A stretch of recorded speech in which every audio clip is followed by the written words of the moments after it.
Hello, Patricia O'Connor and Frida Darcy here. And the last couple of days, I've been quite the little road hog.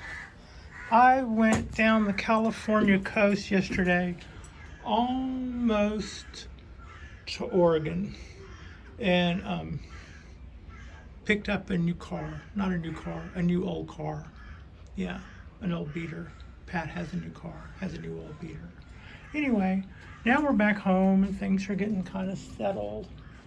And it's time to do a little watering. I'm gonna give a little drink to the bougainvilleas. Slurp up, slurp up, slurp up. A little drink to the cypress.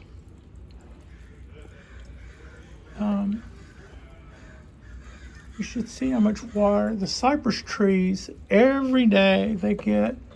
The wisterias, they love their drink, so they're going to get watered every single day. The bougainvilleas, they probably would do better without water every single day, but the size of these pots dries out really fast, so if I don't water them, I have to really watch them. Same with this pine. This pine ideally would probably like to be dry for a day before watered again, but the size of that pot means I have to really watch that and be careful, or it'll get too dry too quick before I realize it.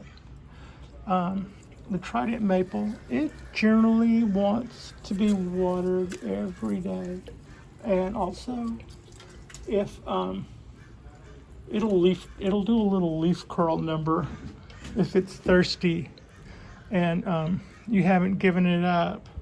This oak tree is so full in this pot that watering it, you have to go really slow to water it. Just trickle it in there and let it soak in. Otherwise, it will pour off the pot before it even settles in. They used to say, there was an old saying that water until it runs off, and then you have enough. That wouldn't make any sense with this. The first drop of a absolutely dry tree would run off on this one if I weren't careful. Pines don't like to be watered every single day. You need to let them. You need to watch them. But this little guy is kind of due for a repotting, which will come up in November. So with that in mind, I have to keep an eye on that. I also got to make sure that little pot doesn't get too hot. This guy, you look at the top of the soil. If it looks dry, you give it a little look underneath, and it looks darker. That means check it again tomorrow. This guy, really small, watered it yesterday, so I check it every day, and it's still good. It's still good. The oaks, they're kind of like the pines in that they can go a day or two without their water, typically. I mean, you can't just say that as a rule of thumb, though, because 100-degree day or something will still kill a dry tree, no matter how resilient, if it's thirsty enough. I mean, that's that. But yeah, it can I'll probably water this tomorrow. Now the wisterias, they both get watered every day, or they'll leaf curl too. And you know, when I used to grow other stuff, when I was learning about that, they always told us that whenever a leaf starts to dry out and curls, that you probably shouldn't let that be your indicator, because I think damage occurs to roots before the leaves start necessarily wilting or canoeing or doing whatever they're going to do. that the little fine hairs, which are the ones that are really the newest ones, or the ones doing all the work, right? They die back before the leaves look like they're thirsty. That's what I'm trying to say. So if you're doing that as an indicator of when your plants need, check and make sure that that's okay. What I just said might have actually just had to do with that specific type of plant, but it might be that all plants pretty much, by the time you see the leaves kind of wilting or canoeing or turning in because of lack of water, that you're already killing the root tips because they die first.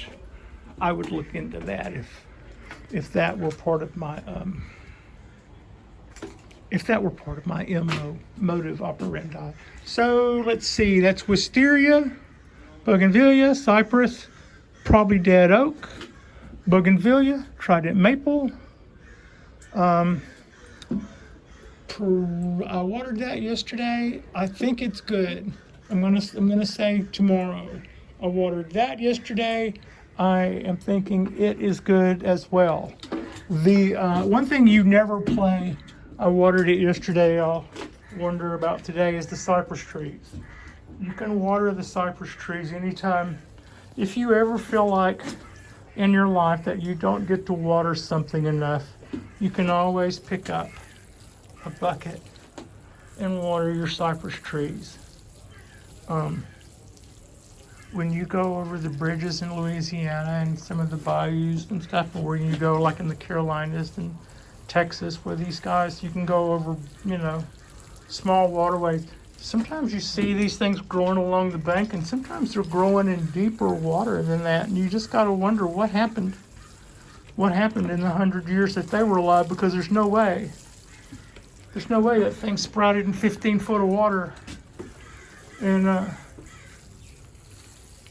its base hadn't been below the water line in years. And if you see people sitting underneath it in a bass boat fishing, you figure the water's 10 or 12 deep. What happened to the land that this thing started in, that it's all gone now? Isn't that weird? I mean, that's kind of crazy stuff I wonder about, I suppose. But anyway,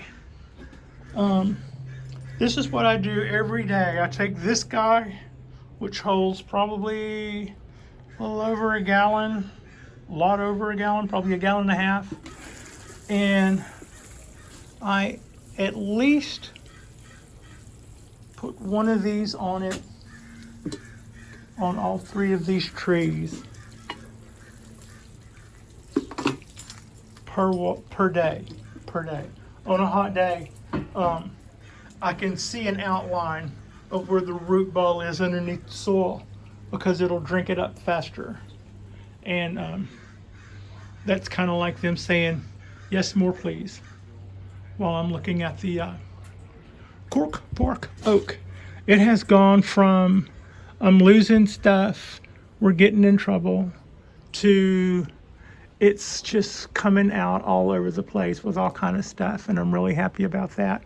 I'm going to get to make new decisions in a little while as to what my main branches and structures are going to be, and then we can start all over trying to get some ramification on this guy. Otherwise, it never really disappoints. It's got that, how do you not love a base like that? I mean, really. So yeah, and then checking in on the cypress trees. More of what I was saying in the last video about the quality of the new growth underneath the artificial lighting. And one side is facing the sun still, and you can say, well, Pat, artificial, smartificial. If it's still getting ambient, then you're not fully testing the light, are you? Well, this side is not getting ambient, and the new growth on it looks really healthy, and looks like it's a good color, and like it's growing well, and it's growing at the speed and the direction and all that stuff. Nothing seems to be trying to change its shape to make its way for the light to make up for the light that it's not getting. I mean, everything seems pretty happy. Yeah, everything seems pretty happy. So that's what's going on. That's what's going on there. I was worried that I wasn't gonna, that it would take me a few weeks to find another automobile. Being in between cars means you start getting behind on new growth right there, new growth right there, new growth right there, right there, right there. So you get behind and you start worrying new growth, new growth, new growth, new growth, new growth. This is worrying me, but it's still putting out new stuff too. So some of both. Also, those little guys are starting to make little things that are cool. Are those pine cones? Candles. I'm not sure yet because I haven't had a ponderosa pine for very. Oh, I think. Yeah. Oh, that's cool. Awesome. I think. I'm gonna go with awesome on that. So yeah, and life at the pool is what it is today. Things are pretty quiet after the weekend, after the long weekend they had. And I'm pretty tired. I'm kind of beat after yesterday's road trip. I rode in the back of a car for about 5 hours until I got to Eureka, California, and then I met a man at the bank and we made a lap around the block in his little car. And then we walked into the bank and made it my little car, and then I drove home till 9 o'clock. So that was more fun than anybody should be allowed to have, but I'm back to being mobile, which is the way I should be. I need to be a mobile person. And that's kind of what's got us going on there. I thought maybe you guys would see what we do when we water every day. One of the viewers pointed out that a mosquito dunk would be good for inside that, and to that I would say yes. And that is on my